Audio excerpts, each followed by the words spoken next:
I'm Maureen Donker. I'm a member of the We Hear You Coalition, and on behalf of all of the members of the coalition, I want to thank you for joining us this evening.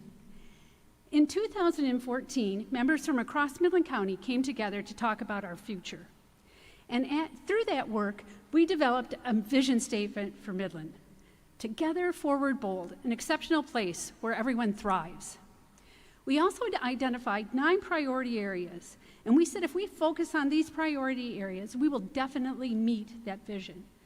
One of those priority areas was diversity, equity, and inclusion. Now, we've been working on this for a lot of years, and we've made some progress. But in 2020, in May of that year, like many others across the country, we were shocked and disheartened with the unnecessary death of George Floyd. That said to us, definitely, we need to do more, and we can do better.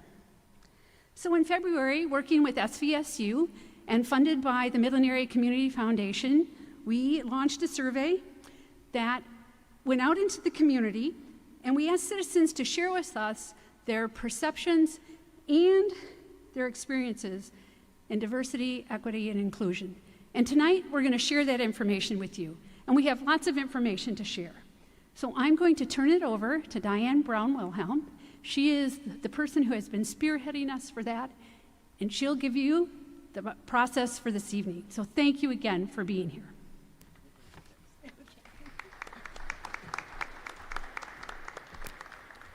So before I get started, I'd like to turn it over to our police chief, Nicole Ford, and then I'll be back. I just wanted to take a quick minute, first of all, to say thank you to all of those that took time to participate in the survey. And those who have come out here to participate this evening and the community outreach programs. Without that, we would not be able to move forward together and create an environment where all of us can grow and thrive. We want you to know that we understand that this is the first step of many to move us forward in a direction that we can all be proud to call ourselves Midlanders and belong to the County of Midland. So thank you very much for taking time out today.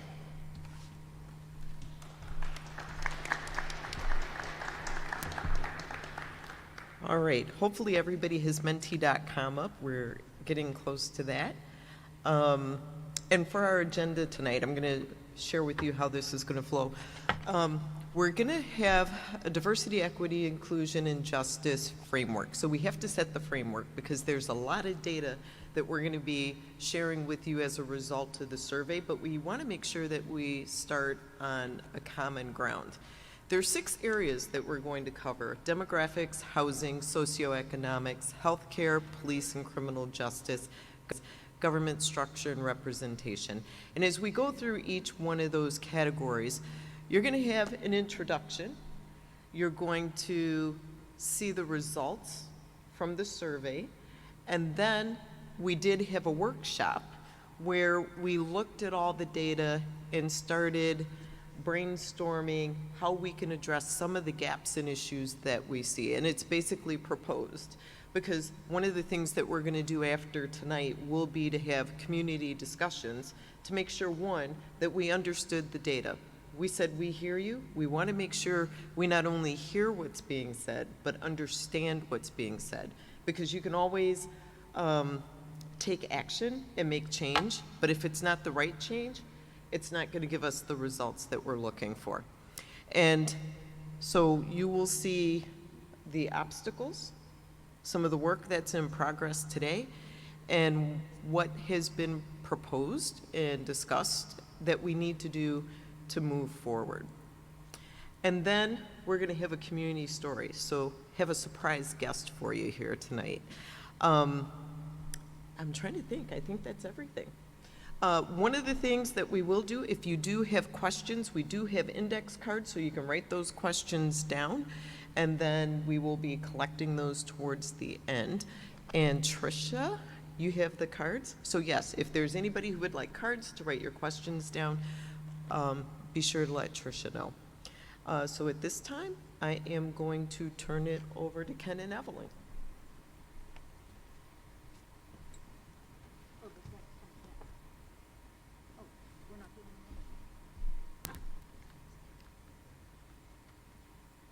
Oh, one thing I wanted to mention.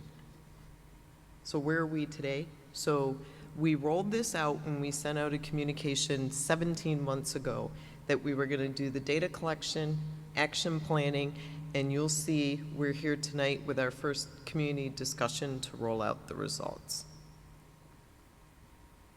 All right, and now we have the Diversity, Equity, and Inclusion and Justice Conceptual Framework. Before we get started, though, if you have not put in the Mentimeter, please do, and I'm going to show that on the screen and get that started.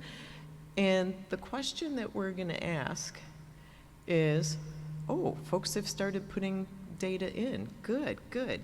The question is, what does it mean to belong?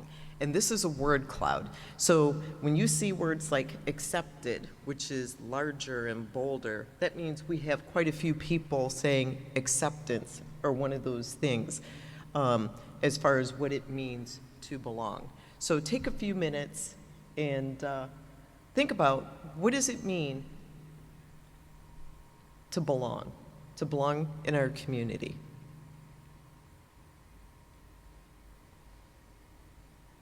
And I'll give another minute, and we will come back to this.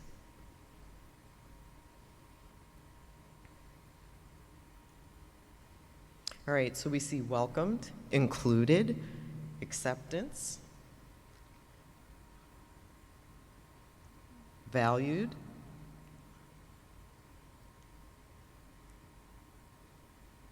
to be included,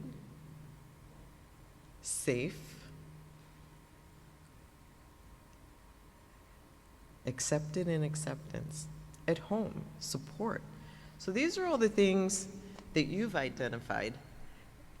And now let's keep that in the forefront as we move forward, because that's what we want to do. We want everybody to feel, as we move this work forward, that they're not only accepted, but included.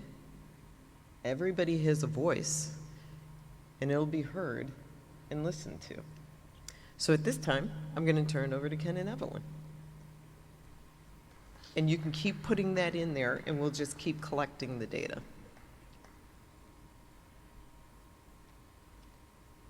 All right?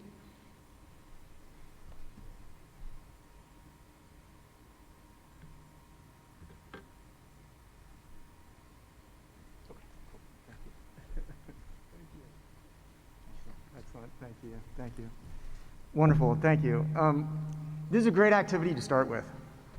It's a great activity to start with, and we read your responses to that question of what it means to belong.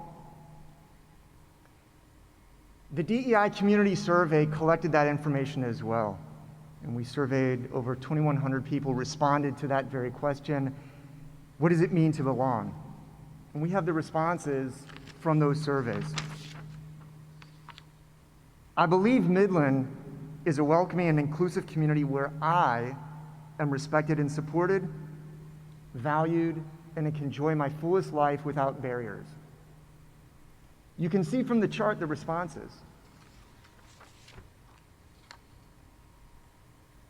From the numbers that are presented there, you can see that Middle Eastern or North African respondents recorded the highest level of agreement, with 78.9% agreeing with that statement, that they believe Midland is a welcoming and inclusive community where they are respected, supported, valued, and can enjoy their fullest life without barriers.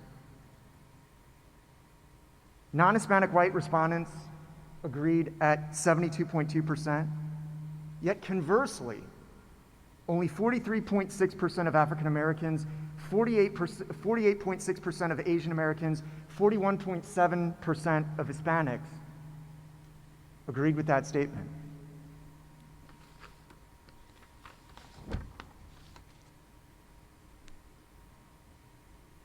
We similarly asked, I believe Midland is a welcoming and inclusive community where everyone is respected, supported, valued, and can enjoy their fullest life without barriers. These are the responses.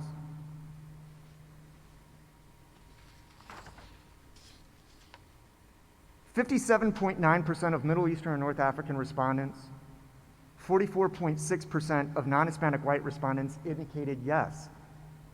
They believe Midland is indeed a welcoming and inclusive community where everyone is respected, supported, valued, and can enjoy their fullest life without barriers.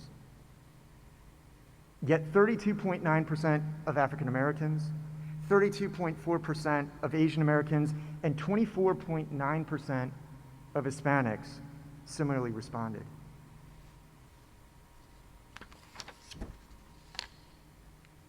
So, put simply,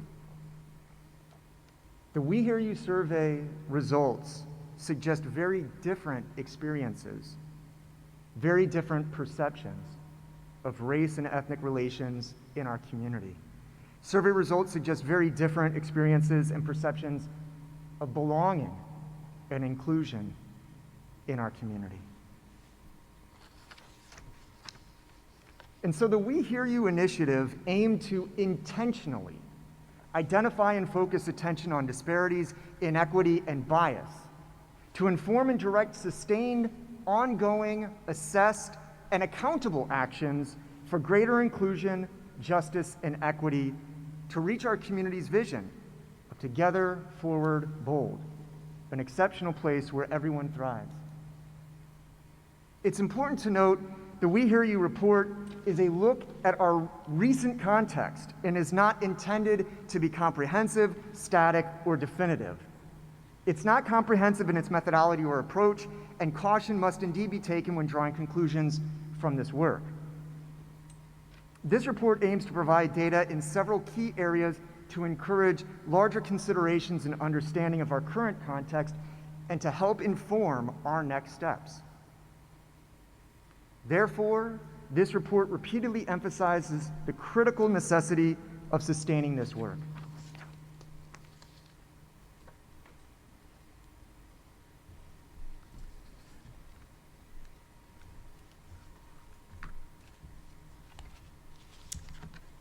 Good evening. So I'm going to introduce the Y Community Survey and a few facts about that. So we launched the survey on February 6th and had it open for 6 weeks until March 21st.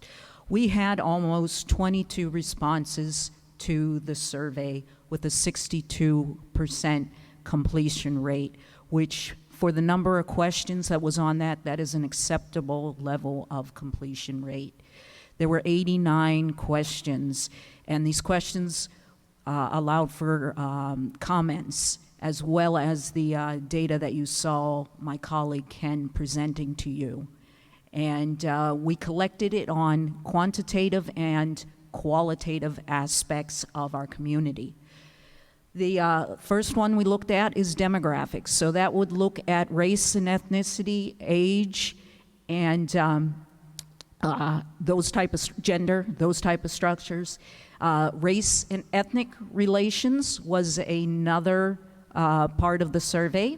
Housing, socioeconomics, healthcare and well-being, police and criminal justice system, and the local government representation. We will be presenting each one of those tonight for you.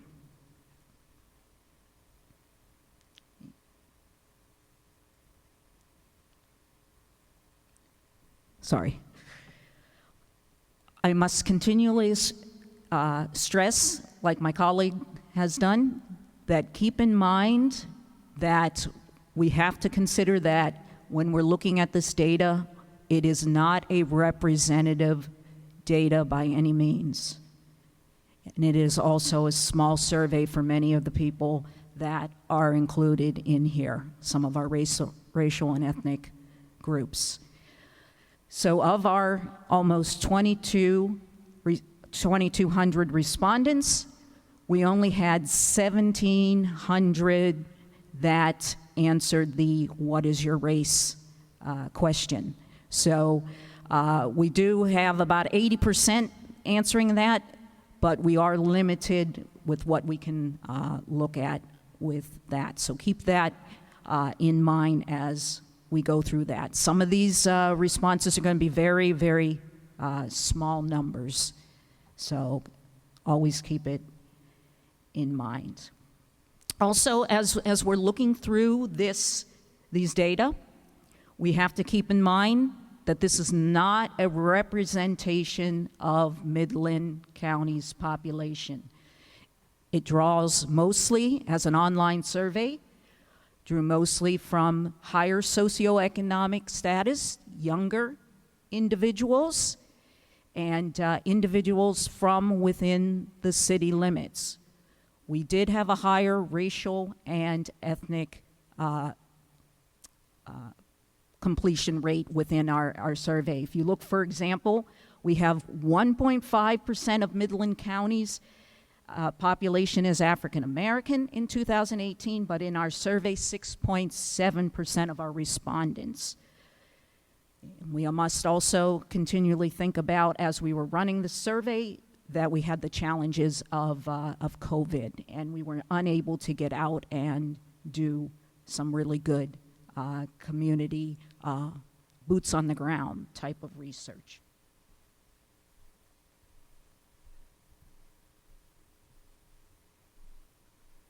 So we want to begin by establishing a framework for understanding our work and our approach. And so we offer the Michigan Department of Civil Rights, their statement. They note, quote, there needs to be intentional strategies at acknowledging the impact of structural marginalization and discrimination are needed to create meaningful and long-lasting change. Put simply, inclusion must be sustained, active, intentional, assessed, practiced, and accountable. The Michigan Department of Civil Rights notes, quote, diversity simply points to difference. On the other hand, inclusion describes the need to incorporate these differences on a shared platform where they're accepted and valued. At times, the concept of diversity is used to imply something positive, yet the term by itself is neutral, as there are many environments that are diverse, but not necessarily inclusive, end quote. The MDCR concludes, quote, we must take proactive steps to create and sustain inclusion, recognizing that diversity does not necessarily lead to integration and inclusive practices. In addition, the MDCR also states, quote, equality is often associated with justice and sameness, yet when its practice and implementation lack an equity lens through which physical, structural, and historical differences are acknowledged, inequitable outcomes are created and sustained. Equity takes into consideration how the past has shaped the present and assesses social advantages, disadvantages in order to promote justice and fairness. Continuing, quote, working to achieve equity acknowledges unequal starting places and the need to correct the imbalance.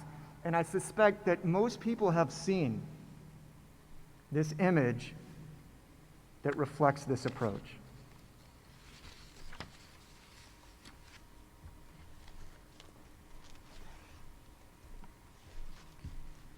So before we start with the results from the survey, we want to share with you like a 3-minute video. It's a Midland Community inclusion video.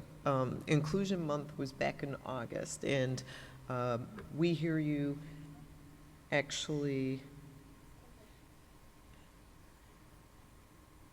worked with community members to create this video that we'd like to share with you before we get started here.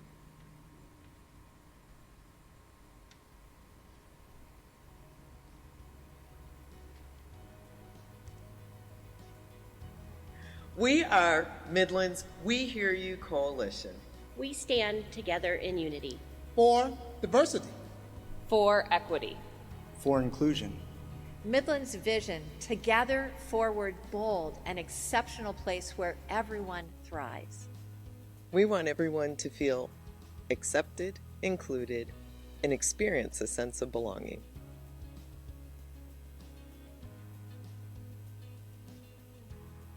An accepting community is the one which treats everyone the same way, each other with respect, and greets the same way.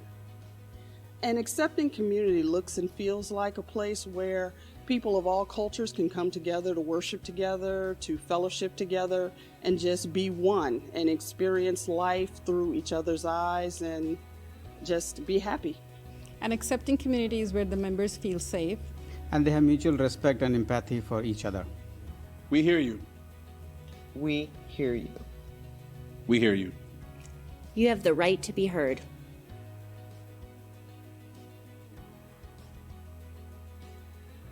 As one of the many internationals here, an inclusive community should let us leave our unique footprints here in a bigger cultural landscape. Then we can make Midland full of new possibilities. An inclusive community is a two-way street. It starts with us sharing to the community our love for culture, like food, music, art, and sports, while the community accepts and embraces our culture. An inclusive society is one that values and recognizes the fundamental human rights that we're one. And it starts by knowing one another, and I believe you could start that by creating awareness in schools and increasing workplace acceptance. I believe Midland is one of them. Midland is an inclusive society. We hear you. We hear you.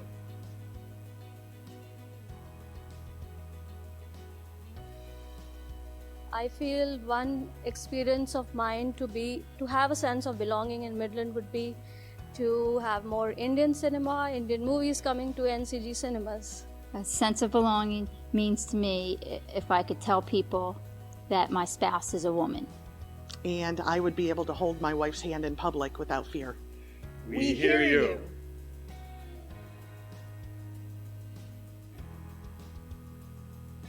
We are Midland. Together, forward, bold. An exceptional place where everyone thrives. So as we get ready now to look at the results, action plans that have been proposed, I'm going to ask you to keep an open mind.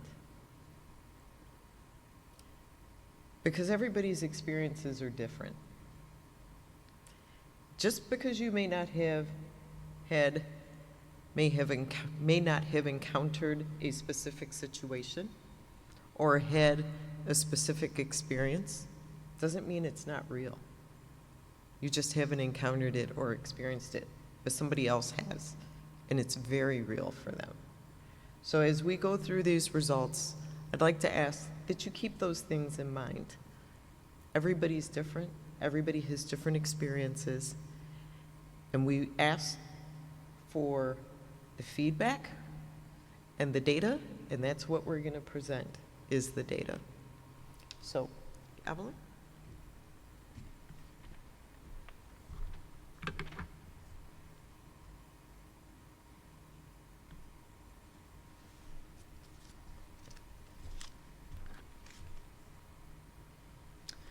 Okay, this is really my specialty here. So I'm going to be talking to you about demographics, and this is all coming from the census data. There'll be a few things that we look at that are not, but we're going to set the stage, so to speak, for our discussion.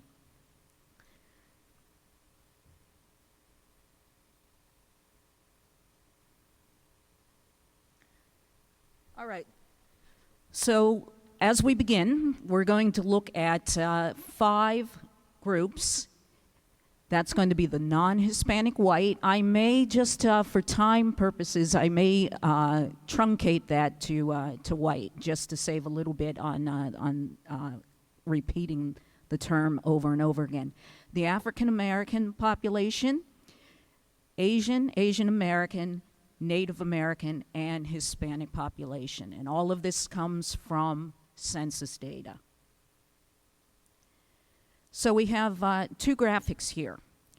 So as we're looking at population numbers, we don't have time to go through everything, but if you look at the table on, it would be your left side, you've got in 2018, our total population in Midland County is a little over 83,000 individuals. It probably is no surprise to you that the bulk of that population is non-Hispanic white population. In fact, that percentage is 91.5%.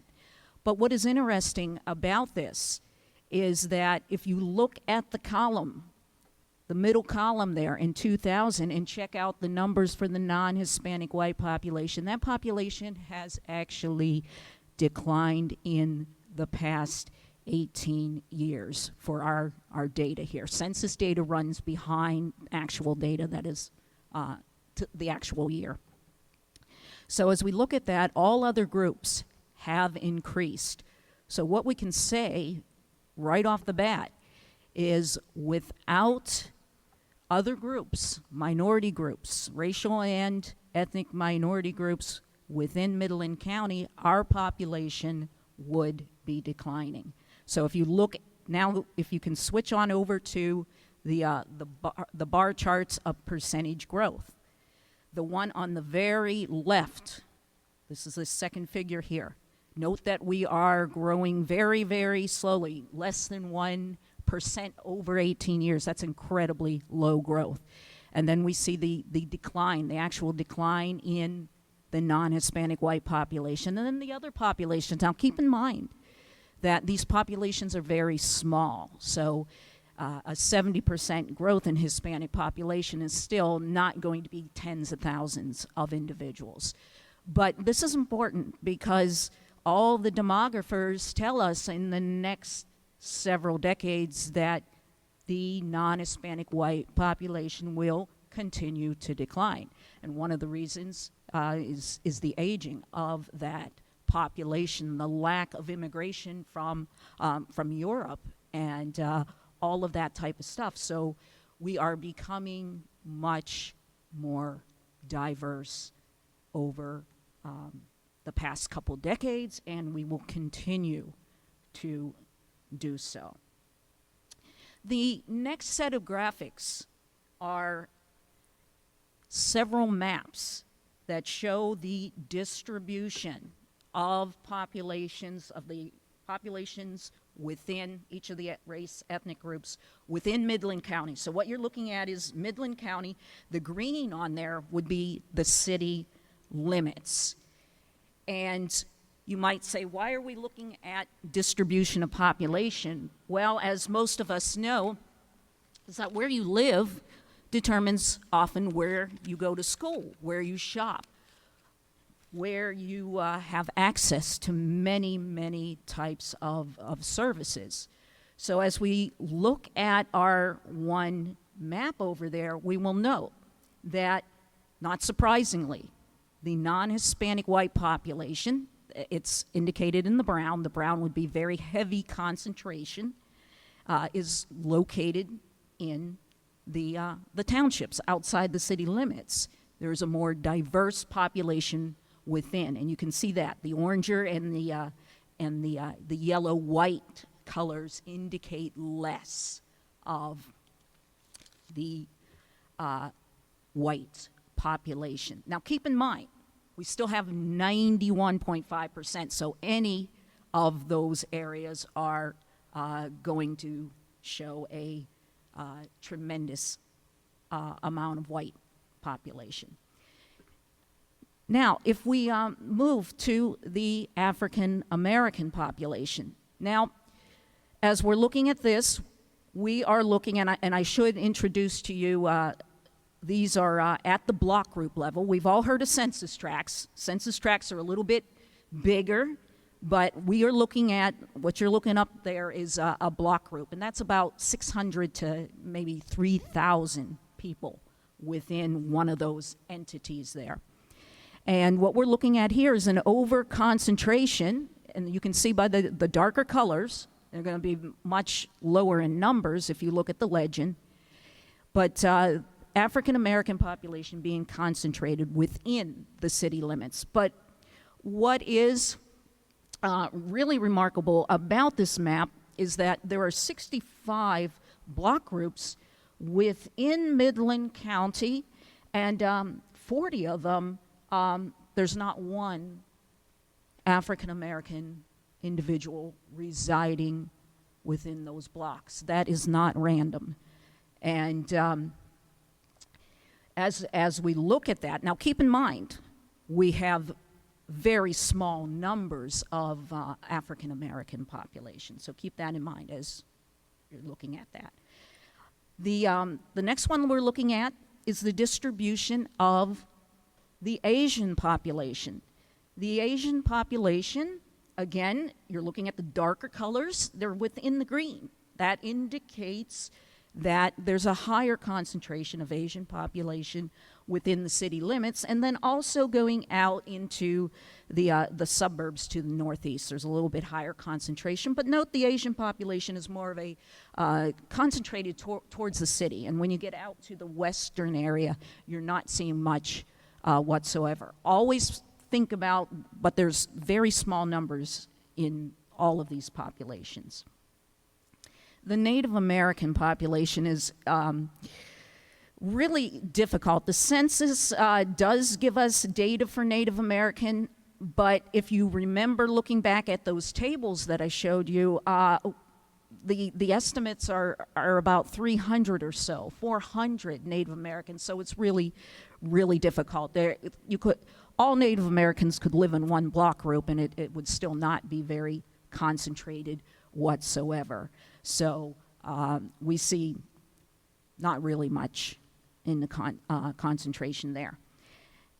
And then our last group here, this is the Hispanic population. The Hispanic population, then as we look at that, it's a little bit different than the other ones that we looked at. And you've got two things going on here. So we got a lot more dispersal of the Hispanic population throughout the block groups, but also a slight concentration within the city limits, and then going to the south of the city. We're there. So put quite simply, as we look at all of this data, what is this data telling us? Well, it can be summed up in 30 seconds. There is an overconcentration of minority population within the city limits, and that. And I will turn it over to the next speaker.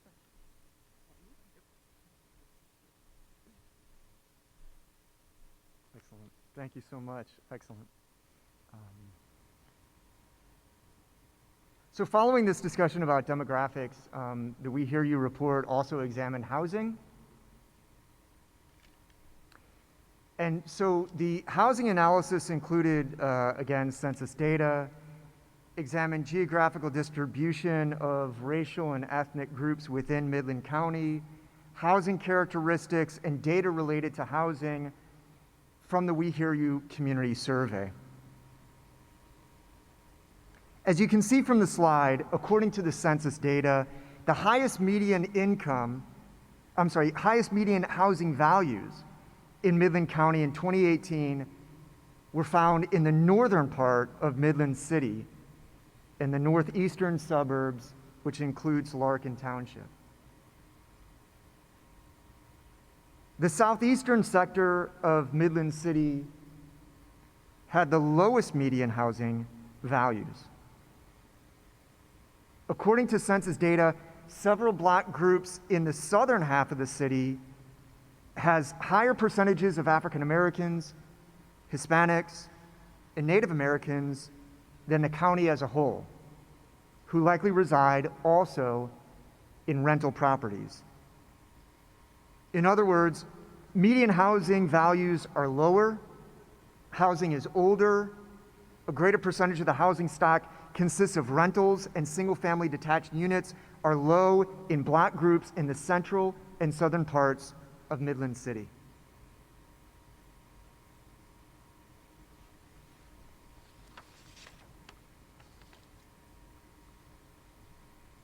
In 2018, the non-Hispanic white population in Midland County had the highest rates of owner-occupied housing at 77.1%. Home ownership rates for African Americans in Midland County in 2018 was only 26.2%. This is down from 62.9% in 2010. Comparing rates of owner-occupied housing in 2018 with that of 2010 suggests that African Americans had not recovered from the housing foreclosure crisis that began in 2008 and continue to experience challenges to home ownership. In 2010, as I pointed out, 62.9% of African American householders were in owner-occupied housing, yet in 2018, that figure dropped to 26.2%. The Great Recession of 2008 and the massive foreclosure crisis was not borne equitably by all racial and ethnic groups in the United States. And regardless of loss during the foreclosure crisis, non-Hispanic white, Hispanic, and Asian American homeowners recovered their percentage of householders in owner-occupied housing by 2018.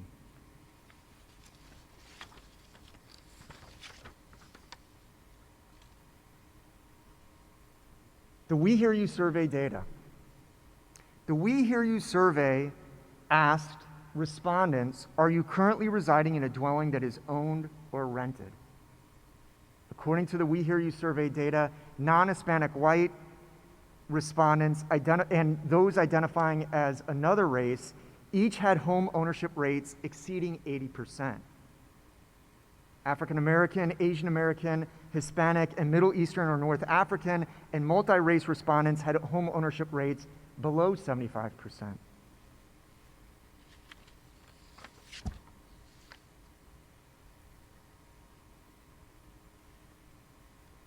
The We Hear You survey also asked, how would you rate housing affordability in Midland? When asked this question, there were approximately 111 written comments, with 67% expressing concern with low income and low cost housing availability and affordability. 12% of respondents noted general or non-specific high costs of housing, safety, and housing quality as a concern.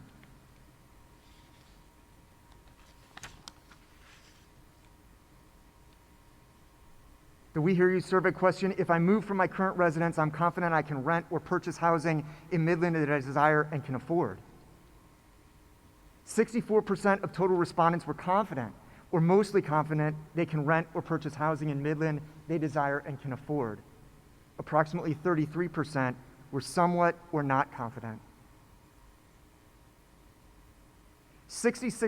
approximately 66% of written comments to this question reflected concerns over ability to rent or purchase housing if respondents move from their current residence.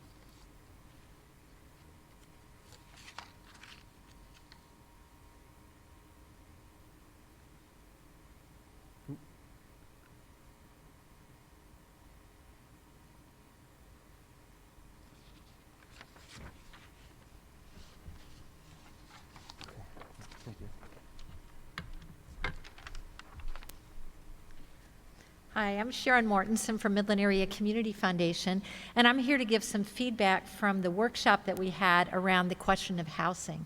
And I think we need to set this in the context that here in Midland, we have a lack of housing of all types at all income levels. And I know that's not just true here, but that's true nationwide, but I think that's important. So as we start to think about inequity, remember it's in this greater context.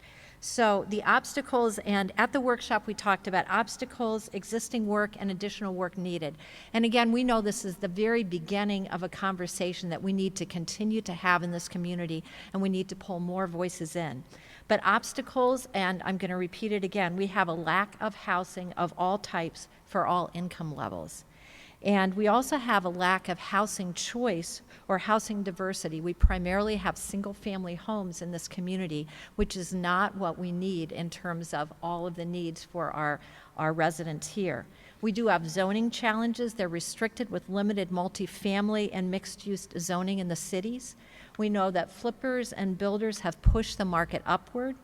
There's a lack of walkability and transportation options. People want to live in walkable neighborhoods, and we have a lack of walkability here. We also know that we have nonprofits and local government that are under-resourced when it comes to low-income housing. There are not enough rentals in our community, nor are there enough homes for sale in our community. And we have to also acknowledge that there have been exclusionary lending practices in the past that have impacted today and the housing available today in our community. And we also looked at the need to reduce duplication among service providers in our community.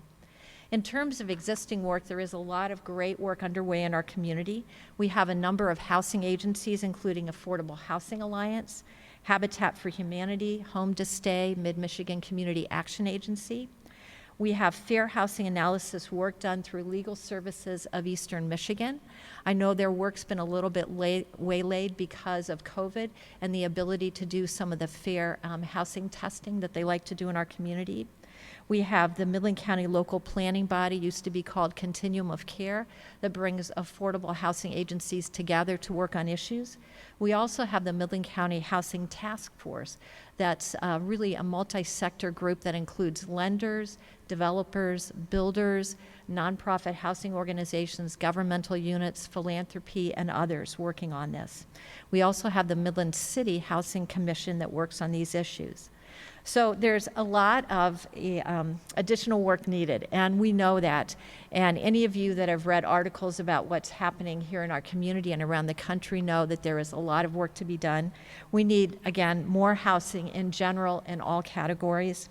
We need to update our zoning policies for the city. We need to address bias associated with affordable housing. When you say the word affordable housing, people get very upset. And we need to realize that there's affordability for all of us. We all have housing that we can afford based on our incomes, but when we say affordable housing, people tend to get very excited and upset about it. But we need to get rid of that bias associated with affordable housing. And we also need to make sure that all of our residents have access to housing, regardless of their income levels. We need to educate landlords on bias. We need to incentivize maintenance of rental properties here in our community. And we need innovative programs to allow renters to save for home purchases. We need to do a better job communicating the work around housing analysis, studies, fair housing practices here in our community. And we need to engage in public discussions around challenges of securing housing and really work together. When you start to talk about the need for certain types of housing, it can be very divisive in our community, and I'm sure you've heard those discussions. We need to engage in public discussion together to make sure that we have equitable housing for all in this community. And I do want to invite any of you that are interested in this topic to reach out so we can connect you with those engaging in this work locally.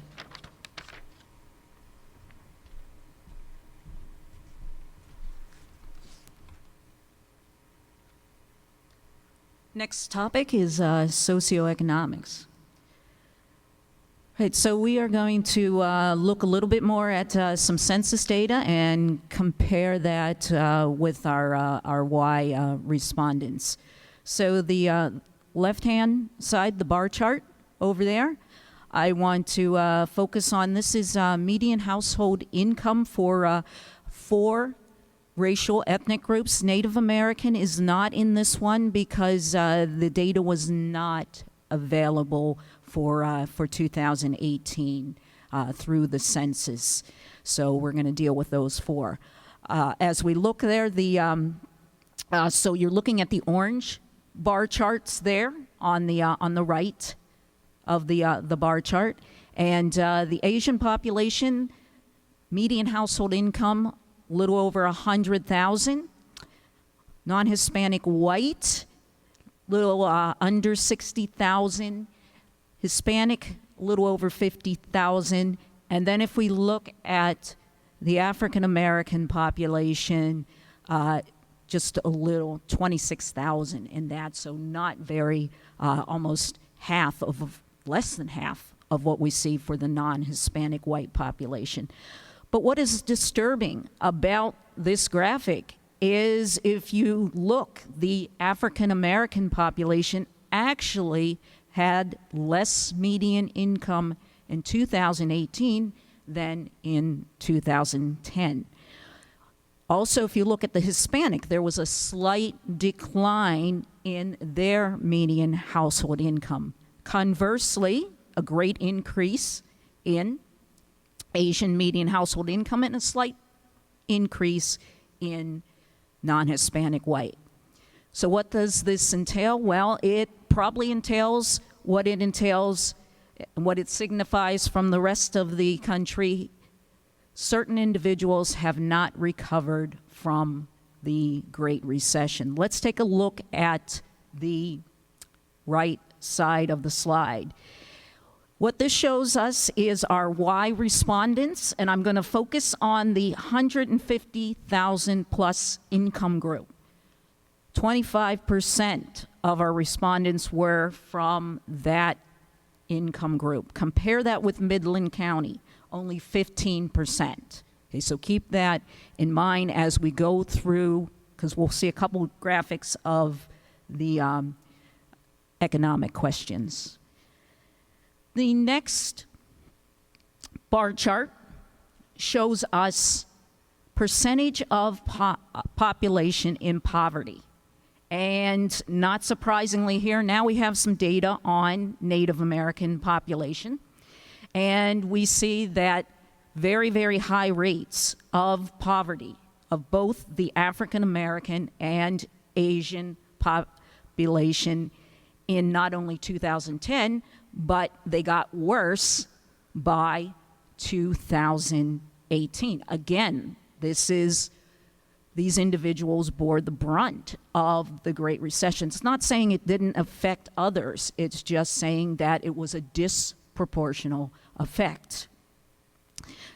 Actually, the Hispanic population, if you look, went down just slightly, but it's still pretty high.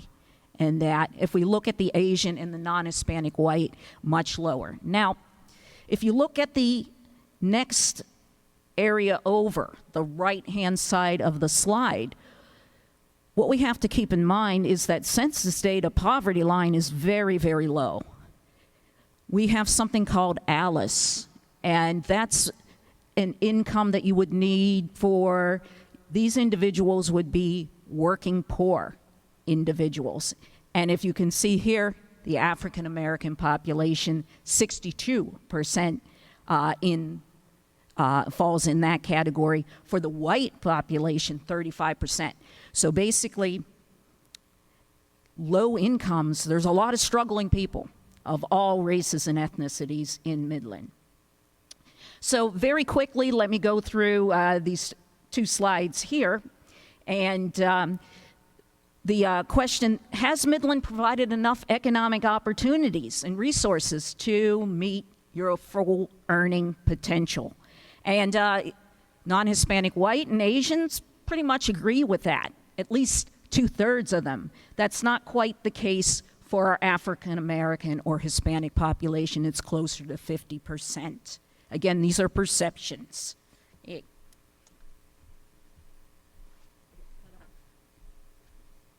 All right.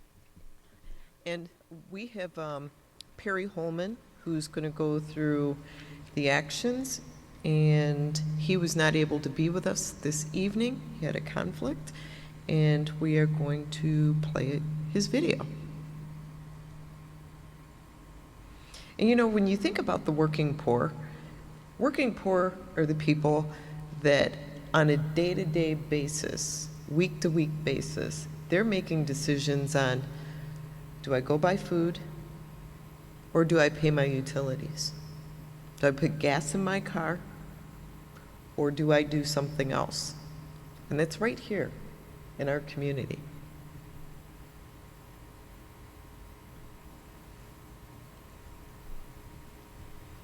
Hi, you've just heard a summary of the socioeconomic results of the We Hear You survey. My name is Perry Holman, and I'm here to share with you some of the feedback that we got from some of the workshop participants, particularly in the area of socioeconomics. I am sorry that I cannot physically be with you today. However, I am happy that I can be with you virtually to talk about this information. During the workshop, we identified obstacles in this area. We also recognize that there is a lot of good work that's already in progress, but we realize there's additional work that's needed. Let's look at some of the obstacles. Number one, poor public transit options. They're limited in our area and probably need to be improved. Number two, access to affordable child care and transportation. There are likely those in our community who would like to take advantage of a job opportunity, but simply cannot do so because they lack affordable child care. And if they have child care, they may not have transportation to and from the job location. Number three, affordable, quality broadband access. Yes, I'm talking about Wi-Fi. There are some of us who may take it for granted, the broadband access that we enjoy. But there may be some in our community who cannot enjoy that same access. During this age of digitalization, it is key that we have access to broadband so that we can then access resources that may help us better our lives. Number four, income eligibility for emergency assistance. Oftentimes, those at certain income levels may not have access or may not qualify for this emergency assistance.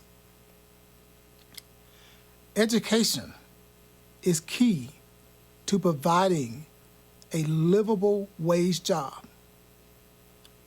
But again, lack of affordable child care, lack of transportation may make it difficult or challenging to take advantage of these opportunities to get the education we may need to make us qualifiable for these living wage jobs. Number six, housing costs. We've all seen how housing costs have risen in the last several months. And number seven, the ever-increasing healthcare costs. And many of us probably have experienced this at one time or another in our lives. Like I said, there's existing work that's being done already by some great organizations. Organizations like the Great Lakes Bay Michigan Works, the Midland County Career and College Access Network, the Greater Michigan Construction Academy. And then there are programs that we could take advantage of. Programs around STEM, programs like the Great Start Collaborative. And then we got our amazing human services agencies in Midland County. These agencies are working with families to see that they can get access to support services that they may need. Then there's 211 North Michigan. As I stated before, there's work still to be done. I already talked about investing in our public transit system. I already mentioned access to Wi-Fi. But there's other things we can do, like get information related to post-secondary education opportunities and job opportunities in our community.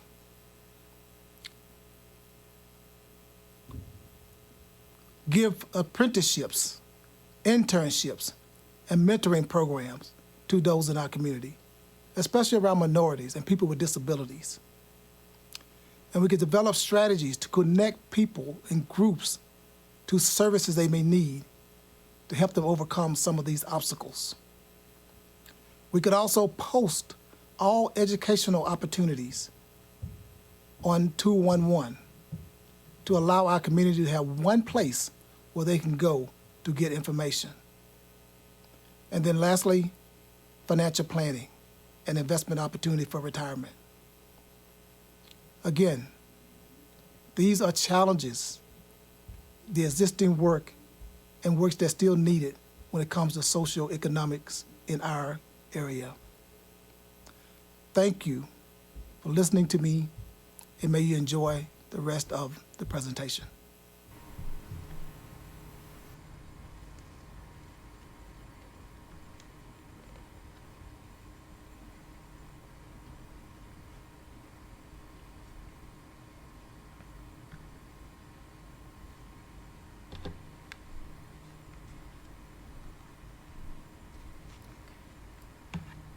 It is my turn, isn't it? Okay. All right, next up is healthcare. What you're looking at here then is a map of, we're back to Midland County again, and this time it's not block groups, it is census tracts, and we've all heard of census tracts. The colored census tracts there indicate that these are census tracts that have a health problem. What do we mean by health problem?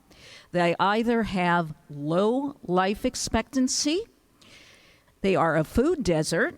If you're not familiar with a food desert, this is a census tract or an area where you don't have access to grocery stores, you don't have access to good, fresh foods.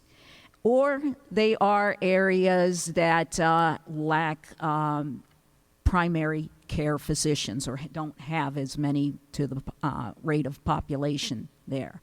So what we're looking at here, there are 4 such tracts in the city of Midland towards the southern part of the city, and then there is 1 such tract out in the suburbs, the township, and that.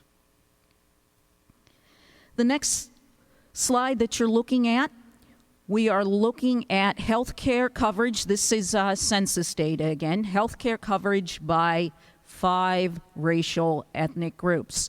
And as we look at the data, we compare it with Michigan, but for our purposes, we're just gonna talk about Midland County. So if you look at the bar to the right in each one of those sets there, we are looking at healthcare coverage in Midland County of anywhere from upwards of 97% to a little under 90% for the African American population. Now, when we talk about healthcare, this is either private healthcare, healthcare through the work, or government assisted healthcare. So it looks pretty good, like everybody is covered, but remember that as we're looking at this data, it says nothing about the quality of this health care. So this time we're going to get right into the data here.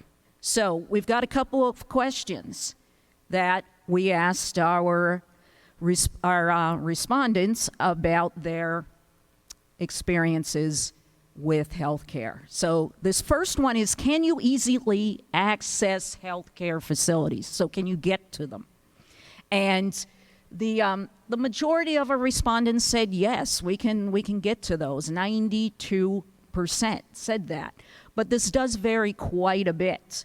This is over 90% for Asian population and the non-Hispanic white population, to under 80% for the Middle Eastern North African population. So still pretty high, but still a little bit of a difference between some groups. Now, also keep in mind that our respondents were of higher income. So as you're thinking about that, not all individuals in Midland County of any race or ethnicity have good access.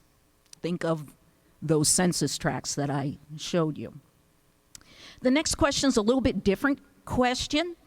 Can you easily access affordable health care? Now, of course, it's hard to discern what exactly is meant by affordable, but certainly in terms of our respondents, about a little under 80% of total respondents. And again, this varied.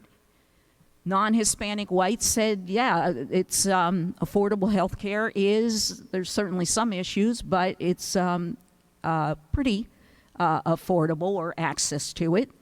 And if we look at individuals of another race or Hispanic individuals, that's substantially lower, in the lower 60%. So there is a differential in what people consider as access to affordable health care. This last slide here, and I'll just preface it by saying the COVID crisis was not borne equitably by all groups. And Ricky is actually unable to attend tonight due to a conflict, so we have a video. Did I do that?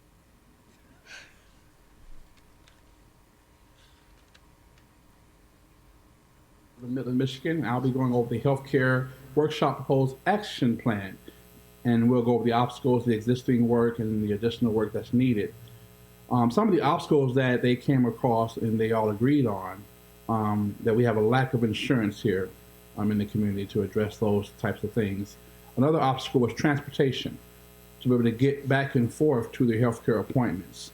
Another obstacle was the lack of awareness of programs and help available through the health department and Mid-Michigan, and the stigma around mental health that we all have seen before in the past. Another obstacle is information and education to help minority populations feel like they can access health care, to get that information out to the public. Another obstacle was to help minority groups to build trust of the healthcare system by having a standard service for all and not a Cadillac treatment for all, because some can't afford the Cadillac treatment.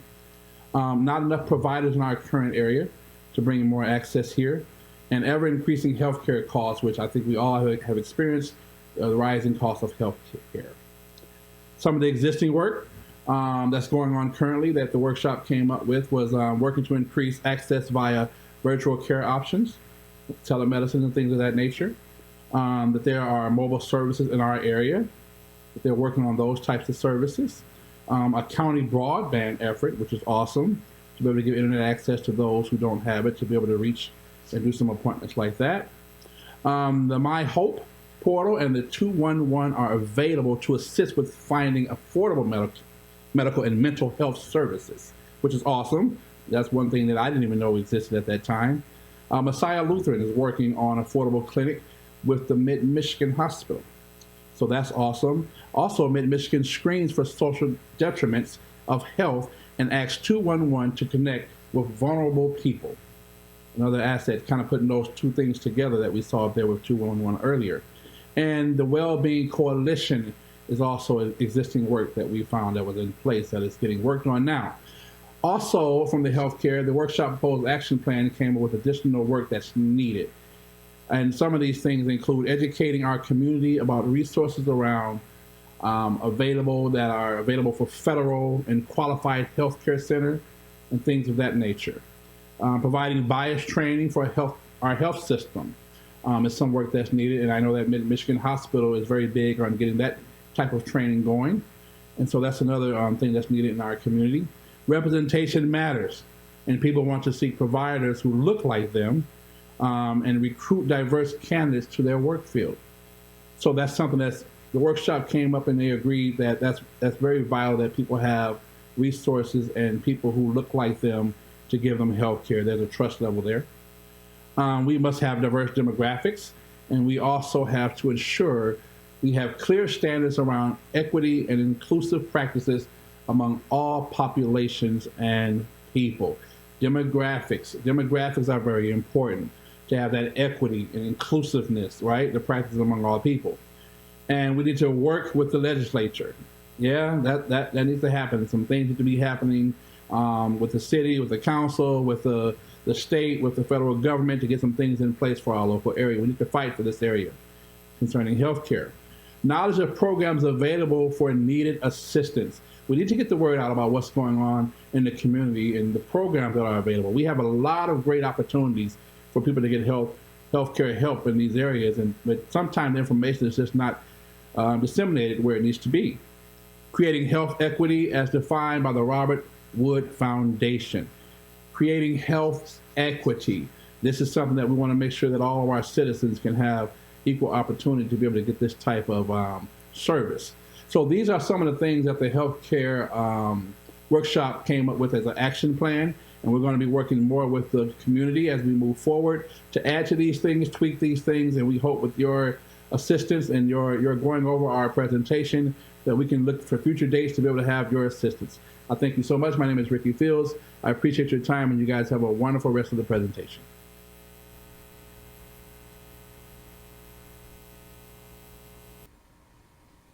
All right, we will continue on here.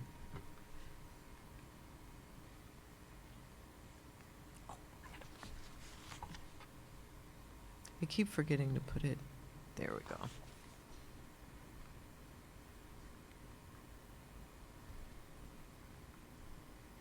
All right.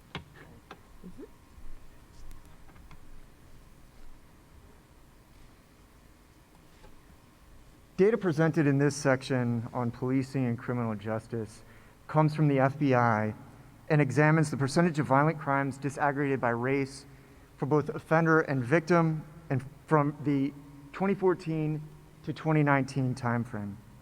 Interactions with police through traffic stops by race and ethnicity have also been examined, but due to Midland County's small percentage of non-white population, most of this analysis focuses largely on differentials in the criminal justice experiences of both non-Hispanic whites and African Americans. Where available crime data has been disaggregated, we provide that. We Hear You survey data also is examined and measures perceptions and experiences of Midland residents with law enforcement. From this slide presents from FBI data, there were on the left 301 violent crimes committed in Midland County between 2014 and 2019. The figure on the left shows the offenders. 84.1% of offenders were non-Hispanic white, while non-Hispanic white population comprises 91.6% of Midland County's 2019 population. African American offenders accounted for 8.3% of Midland County's violent crimes, yet comprised only 1.45% of the county's population. The right figure examines violent crimes reported by victims. And when we look at victims of violent crimes, non-Hispanic whites made up slightly greater percentage of victims than their composition in Midland County. African Americans made up 3.3% of victims who reported crimes, but this was 2.5 times their representation in Midland's population. Property crime. This slide presents property crime by both offender on the left figure and victims on the right figure. Non-Hispanic white offenders were underrepresented in property crimes, while African American offenders were slightly overrepresented as offenders in comparison to their percentage of Midland County's population. When we look at victims of property crime on the right, 94.1% of reported victims of property crimes in Midland County between 2014 and 2019 were non-Hispanic whites, while only 0.7% of victims were African American.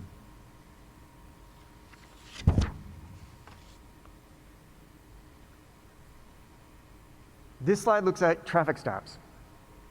Traffic stops. Data from the Michigan State Police found that traffic stops in which the driver was African American made up a greater percentage of traffic stops than the percentage of African American population in the whole state of Michigan. That's statewide. In 2019, almost 90% of traffic stops were of non-Hispanic whites. That's in Midland County. 6.5% of traffic stops in 2019 were of African Americans in Midland County. We do not have data on the outcome of these traffic stops.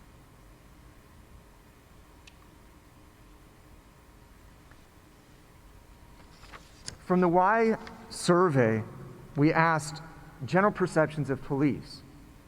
Based on the Y survey, 77.3% of non-Hispanic whites had a positive perception of police, and 11.7% had a negative perception.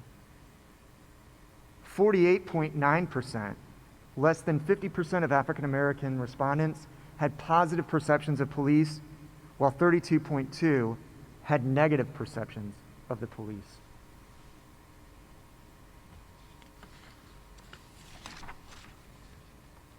The survey asked, do you believe the police are prejudiced or biased? 46.1% of the 89 African American respondents noted police to be prejudiced or biased, while only 20.9% of non-Hispanic white respondents indicated a similar response.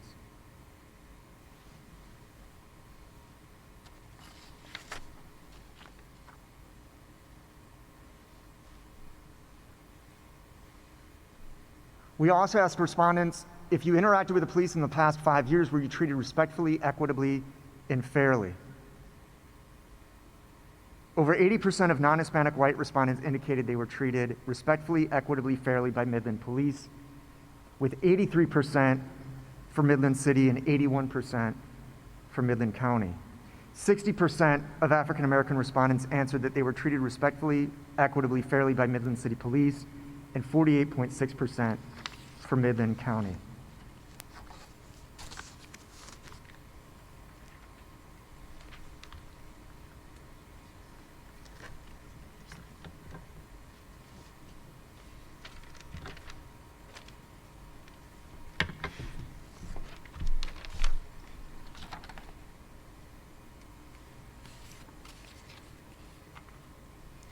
As explained earlier, I'm Chief Nicole Ford, which puts me as the department head for City Police Department. I take the extra time to explain that to you because one of the obstacles that we encountered during the community workshop was the fact that oftentimes people don't know which police department they're dealing with. Midland City is just one component of our law enforcement partnership within this area. So depending on where your incident occurred, you could be serviced by Midland City, Midland County Sheriff, Michigan State Police, or on our outskirts, Coleman. So that is definitely one of the obstacles that we have to try to combat because it's really hard to address issues within an agency when you're not sure which agency it actually is. So it turns out our different uniform colors doesn't always work in our favor, but we're gonna work on that. A couple of the key points that I want to make sure that people understand is that the information on the slide is the result of the workshop, not necessarily from the data of the survey. So this was our first community workshop that we had, as we expect to have many others. And so these are based on the perceptions of those that were involved on that day. So some of the obstacles that we agreed upon were the lack of qualified applicants, the perception of how the public views police officers, lack of leadership to address issues. Everyone in the organization isn't necessarily on the same page of how to address those issues. Failures to discipline individuals in violation of policies. Representation and more diverse law enforcement. Policing of police needs to be a thing that is conducted to ensure policy and equitable practices are being upheld. One of the pieces that is not mentioned on there that I found to be a very interesting takeaway was the fact of basic vocabulary.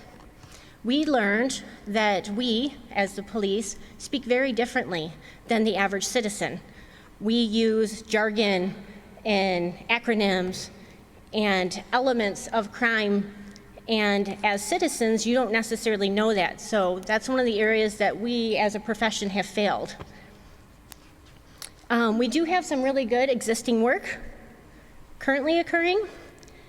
Education and community about law enforcement practices and training. Community and school resource officers are in place. So just speaking specifically for the city, we have 2 community resource officers and 4 school resource officers. So that allows us to get into parts of the community that we wouldn't normally get to see. We've recently accomplished implicit bias training along with de-escalation training. crisis intervention training has been accomplished. And one of the ones I'm most proud of is Bridge the Gap has recently expanded to Midland County. Bridge the Gap is an organization that brings minority candidates to the hiring table and gives them an opportunity to apply. We have discovered that often the application and the education process of a police officer is costly and therefore cost prohibitive to many.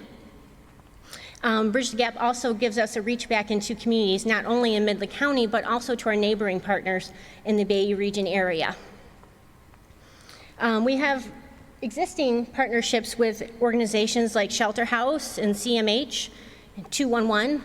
Those are all great partnerships that we already have on board. We do have some additional work still needed. Transparency in law enforcement statistics. We currently have crime mapping available on websites, but it doesn't really tell you demographics, how many people were stopped, that type of stuff. So that's something that we are definitely working on. Increased visibility of the chief and the department expectations. I'll be honest, I don't know what else to do here. More diversity, visible and non in the police force, city and county. That is a problem not only in Midland County, but across the country. Bringing minority candidates, females, Asian Americans, African Americans to the table to want to be a police officer, to even get the opportunity to interview them, is a problem that all organizations are facing within law enforcement. Implicit bias training for judges. Data shows that a darker person is the longer their sentences are. Ability to differentiate between county and city law enforcement. For those that don't know, the county and city actually share a building in the city of Midland, which is extremely unusual. So that adds to the confusion, I believe. Bridging the gap between law enforcement and the community and a possible police oversight commission. I just want to say that two of my big takeaways that during my work with We Hear You have been is conversation. We have had numerous conversations that are uncomfortable and take us outside of our comfort zone. If you talk to my officers, they'll tell you, I regularly tell you, that's where growth occurs. The other part is, in order to move forward in a positive manner, it is imperative for all of us to remember that our own perceptions and experiences are not indicative of everyone's perceptions and experiences. Thank you.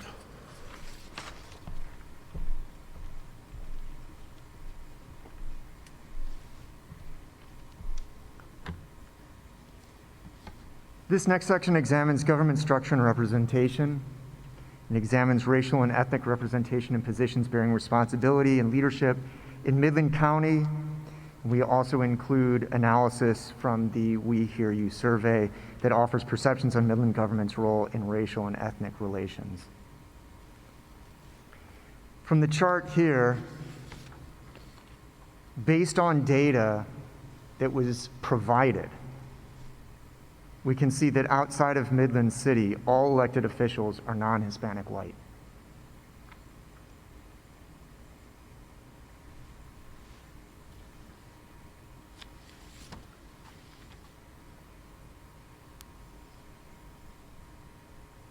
In terms of government representation, compared to the population within the county, the non-white population is underrepresented in Midland City government employment.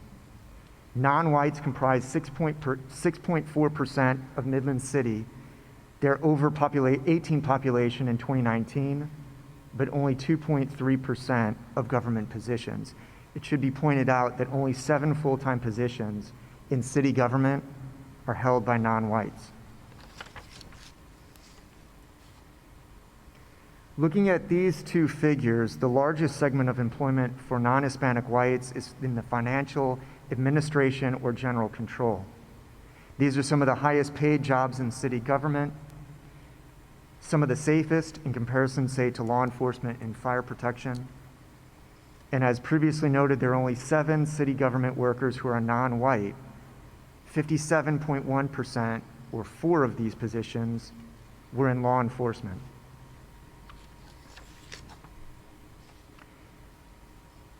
When asked if Midland has done enough to ensure that racial and ethnic minorities have equal rights, we see a sizable difference in perception.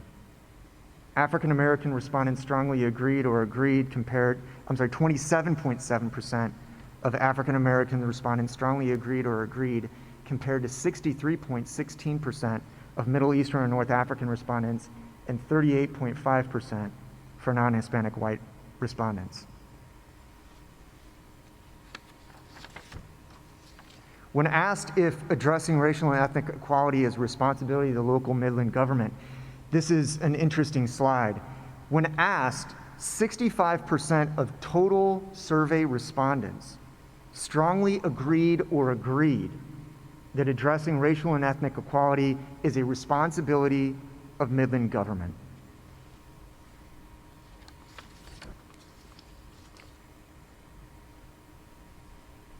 This figure asks the question, I see people like me represented in decision-making positions throughout Midland. As you can see, 27.6% of African American respondents strongly agree or agreed, compared to 72.3% for non-Hispanic whites. Compared to government employment and representation figures presented, and given the high percentage of survey respondents who are non-Hispanic white with household incomes over $100,000 per year and educational levels exceeding a bachelor's degree, these results are quite surprising.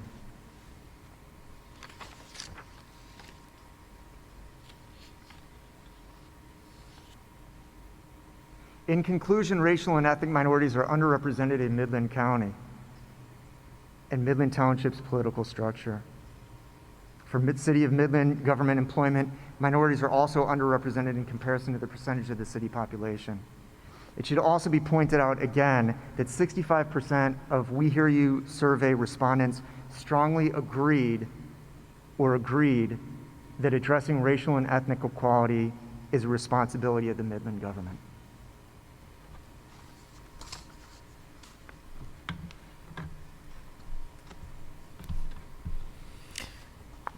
So then there are the workshop feedback and input. And there have been some common themes with the feedback throughout these different categories. And you'll see some of those same themes here. Transportation, accessibility, and representation. If we look at the obstacles, reactive public policy to the people who show up to the meetings and complain, generally white and older in age. Example, farmers market, Buttles and Indian Road diet, and the sewer improvements.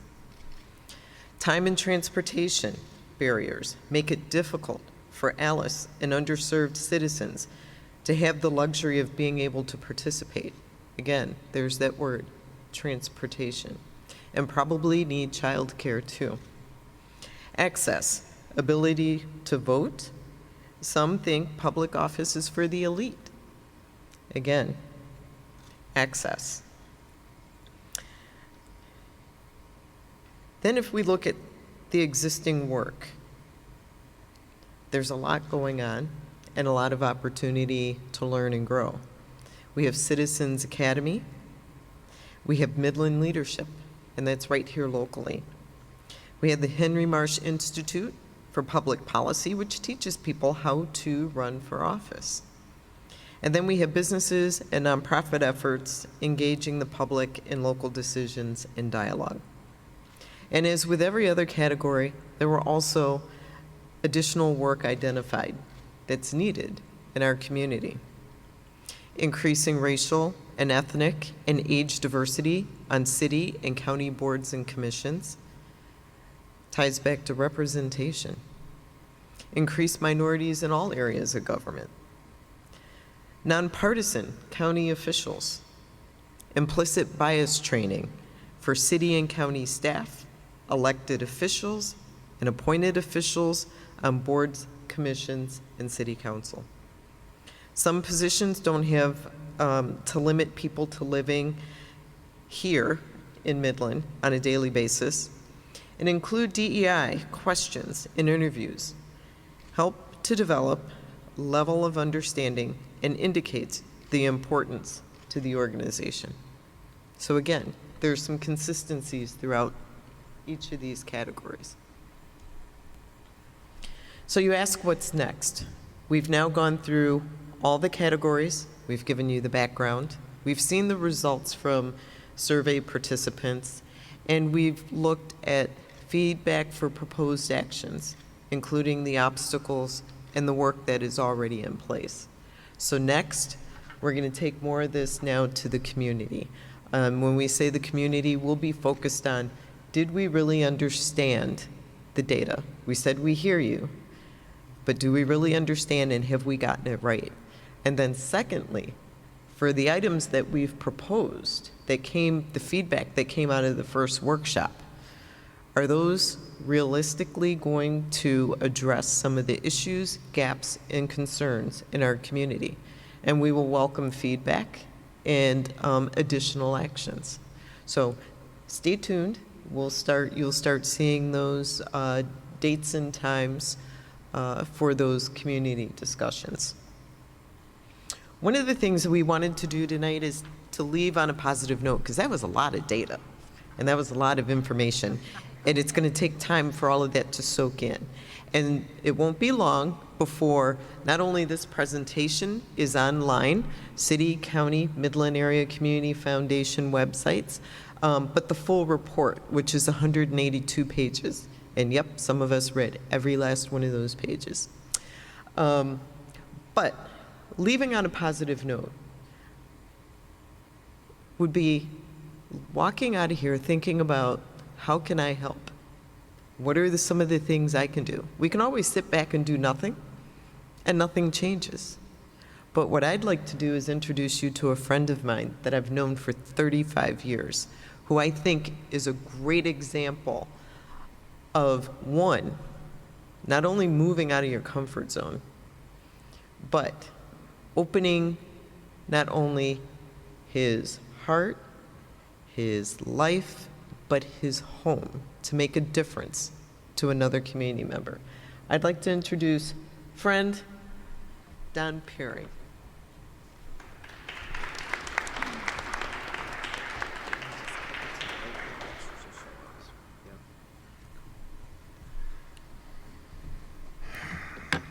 Let's see if I can get through this without tearing up a bit here. All right. First of all, thank you, Diane, for inviting me, my wife, Kate, for being here, and the opportunity to speak. I'm telling the story from a community perspective, and saying this story is not about me. I'm not looking for any sort of praise or accolades. For those who follow my social media annex, you know that I post very thought-provoking questions, I spark curiosity, and I look at things differently. Not an attempt for rebellion or attention, but rather to exercise the mind, to try and talk about controversial topics in a safe zone to increase understanding. So let us usher back the lost art of conversation, where people have civilized discussion with completely opposing views openly and discuss them with intelligence, respect, and grace. Is debate still taught in schools? And if so, if it's not, it should be. These devices have more information that our minds can comprehend and more computing power than the slide rulers that sent people to the moon. Yet, what are we using them for today? Where's the creativity and the curiosity? What are we doing as leaders to spark more interesting topics for people to get involved with? Now, what does this have to do with diversity in my story? My curiosity for diversity began at an early age. My mom raised me on her own. I was born in Midland. I grew up in Bay City. I moved there when I was 7. And my mom would take me on trips to Detroit to walk around the Renaissance Center. It was built in, I think, 1974. It was cool at that point in time. It's still kind of cool. Boblo Island, Auto World when it was opened in Flint. And I remember when I went to these places, I was the minority. And as I would walk around, most of the folks that were there were black. And I came to realize that I liked hanging around people of color. This group was funny, they were open, and they had soul. I loved their transparency, the ability to share feelings and emotions in the moment. No offense, but this was very different from the German heritage people that I was used to that were much more stoic. I graduated from high school in 1985. That was the height of the greats: Prince, Michael Jackson, Morris Day and the Time. My friend Steve Klee introduced me to a lot of this music, and Steve looked a lot like Kevin Bacon, and we would have fun walking around, and he'd tell people, they'd come up to him and say, "Are you Kevin Bacon?" We'd be at the Fashion Square Mall, and he'd say, "Shh, don't tell anybody." Steve and I went to a Jesse Johnson concert at the Saginaw Civic Center, and I remember nodding at the guys behind me, kind of wondering if I'd be okay sitting in front, and they nodded back, and they accepted. We were the only white people in the whole Civic Center, and it was packed, and I loved it. Lesson number 1, challenge yourself to get out of your comfort zone. It reminds me of the first time that I traveled to Brazil, Sao Paulo, in fact. I was a bit nervous hearing about crime, the 17 million people, drugs. I thought I might get mugged. I spent a week there, and in the start of it, I was very tentative. I was standoffish. What's all this hugging about? But by the end of the trip, I felt like I had made new best friends, and it was hugging people back. Lesson number 2, hang around people with passion and soul. Those who are open and can share raw reality and what they are going through. Back to my youth, music was a big part of entertainment. I had a cassette recorder, and I'd listen to 107.1 out of Saginaw.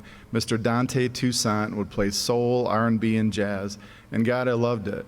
It helped spark my passion for life and to think beyond. And into my adulthood, I've come to be friends with Dante, and it's an honor. When my older kids, Alyssa and Grant, were little, I'd take them down that same path that my mom did. We'd go to Detroit. We'd go to the auto show. We'd walk around. We went to the Renaissance Center. We'd ride the People Mover. We'd stop and eat at local restaurants, and we'd get a feel for the people and the culture. We had some of the best memories. We had some of the best memories on those trips. Lesson number 3, get out of your bubble. When Grant was in 7th grade and Alyssa was in 9th, and in the photos you can see the kids there. They're adults now. I moved the kids to Bullet Creek. On the first day of 7th grade, Grant sat down at a desk next to James Henderson. When they were both new in school, they had just become friends. It was the first time that they had attended that school in that school district.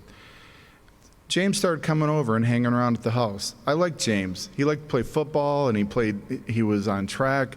When I'd pick up Grant, James was walking around shirtless most of the time in the staging area, and I'd holler at him and say, "Man, you got to get a shirt on." He'd laugh, and his smile was big and it warmed my heart. After a while of James coming over on weekends, I'd take him back home on a Sunday evening. And what I started to notice is that the homes varied. One time it'd be a car or our house, another time it'd be another house. Sometimes there was a car in a parking lot. And Grant, after a bit, asked if James could stay during the weeknights.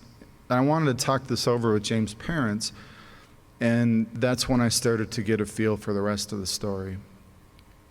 And this is where my understanding of what's called generational trauma kicks in. Do you know how hard it would be to shake the past when a family member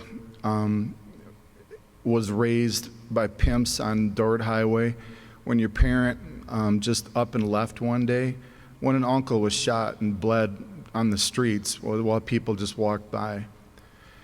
It gave me a feel that what people have been through in the past does not change overnight, and that generational trauma is very real. So James stayed with us and became part of the family. People would say to me, "That's very kind of you to help James out," and my response was always that I got more out of that kid than I put in. And I meant it, and with all sincerity, I loved that kid for who he was and his soul, and I'm so proud of the man that he's become today. James and Grant were Rocky and Apollo. They inspired each other, breaking school records in athletics, going to state level competitions. They were solid academically. Alyssa grew up with them. She was tough. She was BA with two brothers, James and Grant. They were my mod squad. Alyssa was the oldest. They all treated each other with respect and love, and always had each other's back. Each has a tattoo on the inside of their arm, right here, with the logo, JAG, James Alyssa Grant, siblings forever. So back to tonight. I asked James if he would attend, and he was tentative. He didn't want to come. He warned me that to be careful, not to let our story be used to further the causes for the gains of others, meaning not the people of the recipients, but not knowing, who you folks are and what you're going to do with it. And I respect that. The last thing a person of color wants to be is used for the color of their skin. That's called tokenism.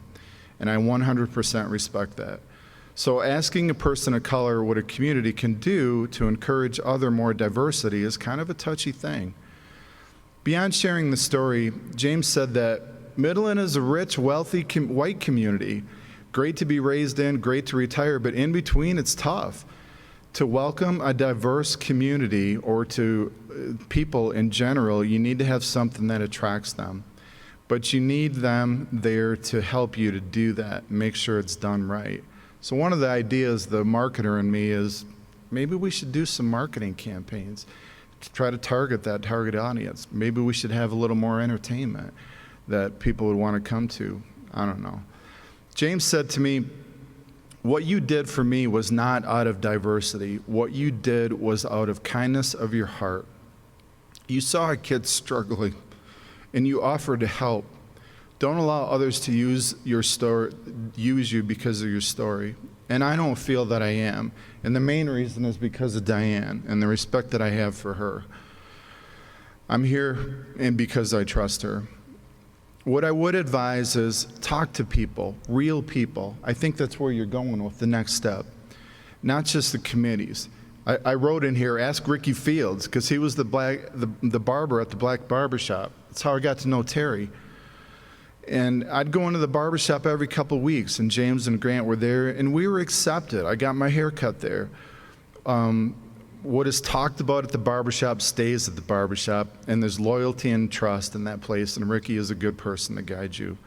Mentor kids. Put down the phone and go find a way to mentor a kid. Pick one. Maybe this kid is in a family's friend's house, maybe a neighbor. Think of somebody who can influence. Join Big Brothers, Big Sisters. I did at 18. Make a difference. Launch a mentorship program in schools. We have a lot of scientists in town. Bring in a scientist to do some cool things, shoot off rockets or make some experiments. James graduated from Bullet Creek in 2013 with a 3.2 GPA.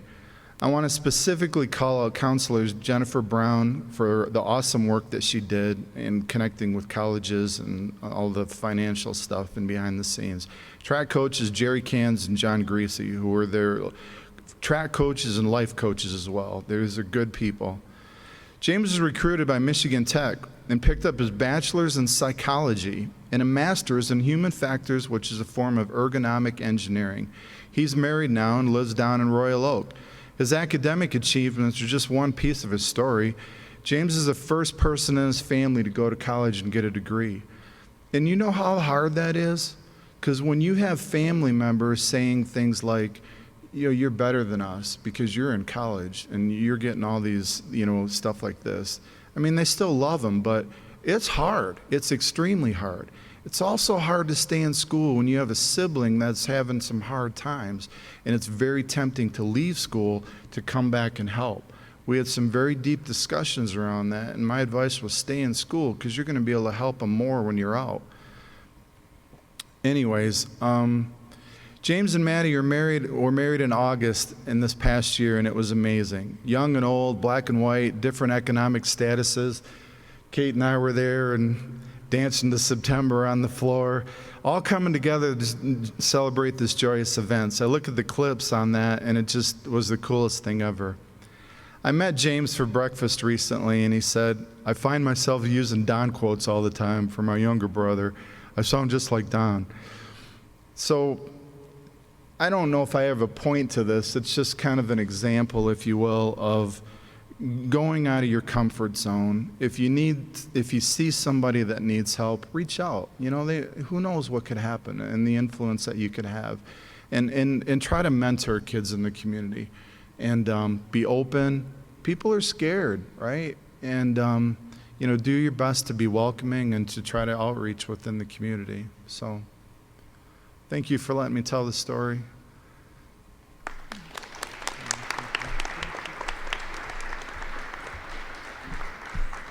So we're getting ready to wrap it up tonight, and I'd like to thank everybody who came out tonight. Thank you, thank you, thank you. Again, hope that this isn't your last time, and as we start rolling out some of the next steps that you'll be participating. I also want to thank everybody who spent the last 17 months working with us to define our strategy, develop the survey, get it out, results, next steps. The We Hear You Coalition, the Midland Area Community Foundation, Cultural Awareness Coalition, Saginaw Valley State University, and then we had the workshop. I think we had over 40 people in there. Yeah, it was pretty big. And again, all Midland community members from different businesses, nonprofits. We had city and county law enforcement represented, prosecutor's office, Accenture, Michigan Municipal League. So again, it takes a village to get things done, and it's coming forth. So thank you again. Have a wonderful evening, and stay tuned for more to come.